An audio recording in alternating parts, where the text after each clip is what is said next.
Amigo de este su espacio enfocado, una interesante conversación con Felipe Vallejo, consultor internacional de comunicación.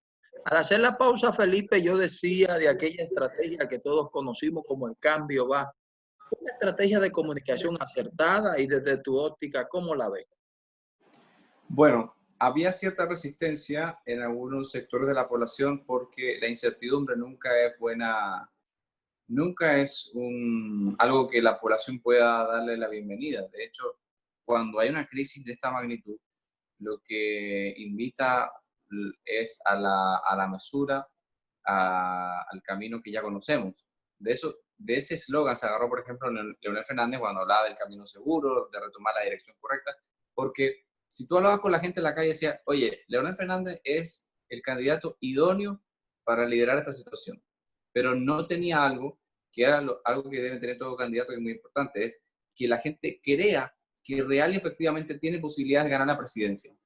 Y eso nunca acompañó a Leonel Fernández, porque se separa del PLD, va de un partido pequeño, intención de voto nunca superó el 15%, de hecho fue bajando con el tiempo, y eso obviamente fue mermando las posibilidades. Un votante no va a apostar a un candidato perdedor, va a apostar a alguien que realmente pueda ganar, porque no quiere que su voto caiga en la inutilidad.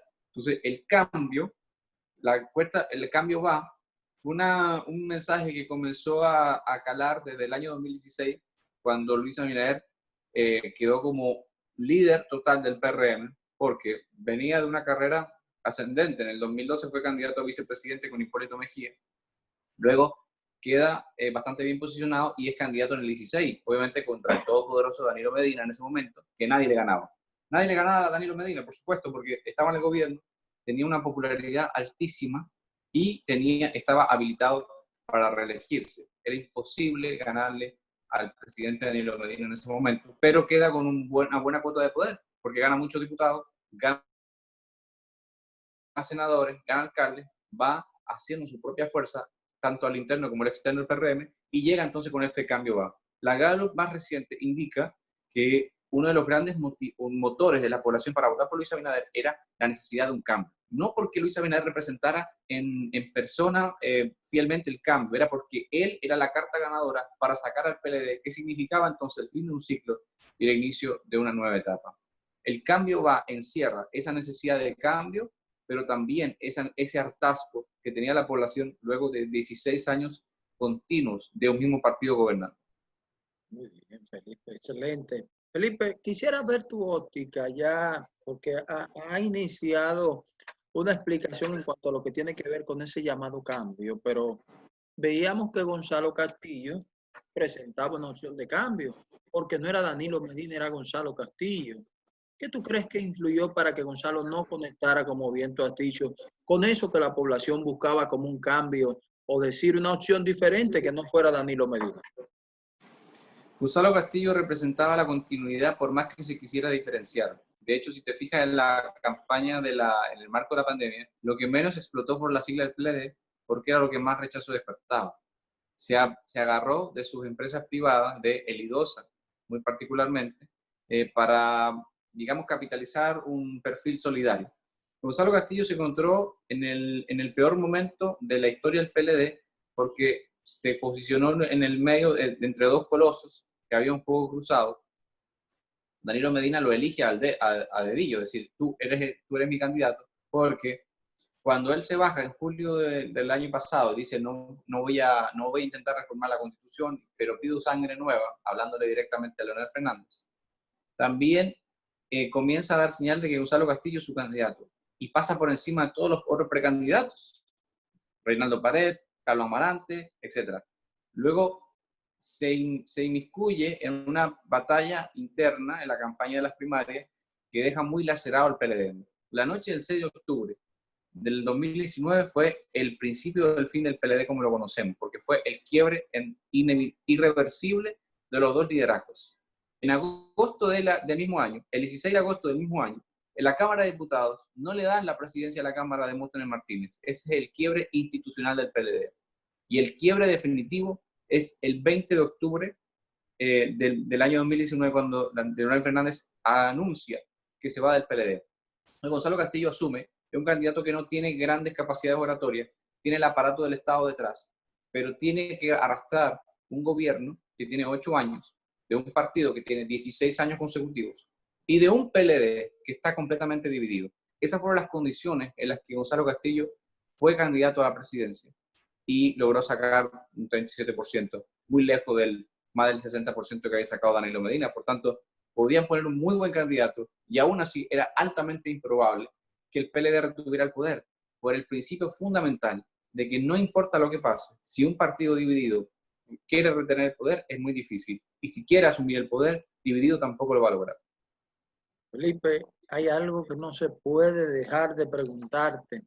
La institución, la marca como está PLD, Partido de la Liberación Dominicana, ¿hay posibilidad de que pueda reponerse como marca nuevamente? Habrá que ver, porque las señales que da el PLD es que quiere tragarse rápido el golpe de la derrota y habla de relanzamiento, de revisión, de renovación. Pero no sabemos lo que va a pasar una vez asuma el PRM. Nadie se imaginó lo que iba a ocurrir en el 2012 con Leonel Fernández cuando asume Danilo Medina.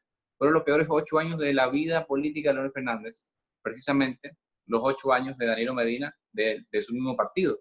Imagínate, Robert, cómo va a ser cuando un partido diferente asuma el poder y la gente que ya tiene sed de justicia, quiere ver gente presa, quiere ver a políticos presos por supuesta corrupción. ¿Cuánta presión va a resistir Luis Abinader hasta que efectivamente haya sometimiento, haya investigación? Si se comienza a investigar, si en la línea gubernamental de Luis Abinader existe esa línea de justicia independiente, de persecución de la corrupción, de que estos crímenes no prescriben, entonces tenemos una situación de que los 8 años de Danilo Medina serán el foco de atención y eso va a lacerar a tal punto al PLD que pudiera disminuirlo electoralmente e internamente. Lo que viene para el PLD es muy difícil, es tremendamente difícil. Entonces, vamos a ver cómo sobrevive a esa situación el PLD, fuera del poder y viéndose sometido ante la justicia, sometido a los medios de comunicación y siendo el foco de atención de uno de los pilares de la campaña de Luis Abinader. Cero corrupción, intolerancia a la corrupción y justicia independiente. Felipe, entonces, ¿tú crees que la nueva estrategia de comunicación que se usará a partir de ahora en la gestión que asumiría a partir del 16 de agosto es atacar, es perseguir, es empezar a entrar a esos temas? ¿Tú crees que por ahí está enrumbada la nueva estrategia de comunicación del gobierno? Difícil aventurarlo. Ahora bien, la impopularidad del que sale es la popularidad del que entra. Fíjate cómo la popularidad de Danilo Medina subió conforme... ¿Cómo es? Muy profunda esa palabra. La popularidad del que entra, la impopularidad del que sale, ¿eh? Es así, porque fíjate cómo Danilo Medina subió rápidamente en la encuesta mientras Leonel Fernández se derrumbaba, porque sabía que el descrédito de la gestión anterior iba a ser la oportunidad de mejora de la gestión que él lideraba. Es decir, cuando la gente pida resultados y un gobierno que se ve sin dinero en el marco de una pandemia, donde no puede reactivar la economía, ¿a qué va a echar mano?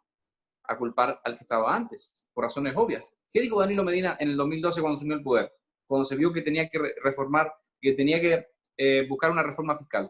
Dijo, me encontré con una caja llena de facturas. ¿A quién le estaba diciendo eso? Le estaba diciendo a la gente que el culpable de la reforma fiscal se llama Leonel Fernández. ¿Quién va a ser el culpable de las drásticas medidas económicas que tendrá que tomar Luis Abinader? Se llamará Danilo Medina, porque fue el que gobernó durante 8 años. Esa impopularidad alimentada de la indignación social será también la popularidad de Luis Abinader, porque no olvidemos que la Constitución actual le permite a Luis Abinader reelegirse en el año 2024. Y por supuesto que este periodo 2020-2024 va a estar siempre gobernado y sopesado sobre la base de que tiene que tener los votos suficientes para reelegirse y retener el poder en el año 2024. Excelente, Felipe. Óyeme, yo creo que como se ve el panorama en materia de comunicación, las cosas ya se empiezan a definir hacia dónde marchan. Felipe, 1 minuto nos queda y hay una pregunta que es muy importante. No siempre entiende que las estrategias de comunicación, lo que definen los candidatos, siempre están sujetos a análisis y estudios científicos. Si tuviéramos que hacer una evaluación de las estrategias de comunicación llevadas a cabo en el pasado proceso, Del 1 al 10, ¿cuánto le daría, Felipe? ¿A cuál de todos? Vamos a hacerlo a los 3 para no ser injusto con nadie. Vamos a ver. Bueno, Leonel Fernández hizo lo que pudo. Sí. Un hombre que venía de un proceso traumático de división, del 1 al 10, digamos que un 6, un 7, cometió errores porque no se renovó. Nunca mostró jóvenes, mujeres, siempre mostró las mismas caras. Mi respeto a todas esas personas, pero tenía que mostrar renovación y no lo hizo. Gonzalo Castillo, dentro de las posibilidades, nunca se arriesgó con el micrófono porque sabía que no era su fuerte. Debió arriesgarse porque era una parte importante de hacerlo. Por tanto, también se quedan 5 o 6. Y Luis Abinader habló del cambio, pero algunas veces mostraba los mismos rostros de antes, con alianzas, porque tenía que ganar unas elecciones. Ahora debe demostrarlo en la gestión de gobierno, que el cambio no se quedó en una palabra, porque le funcionó de manera perfecta en la campaña, ganando en primera vuelta, en un escenario donde habían 3 fuerzas políticas. Excelente, Felipe, hermano. Muchísimas gracias. Esperemos A ti. tu participación aquí en Enfocado. Pero con mucho gusto. Excelente. Felipe, gracias a ti. Amigos de Enfocado, no se muevan de ahí. Venimos en un minuto con la parte complementaria.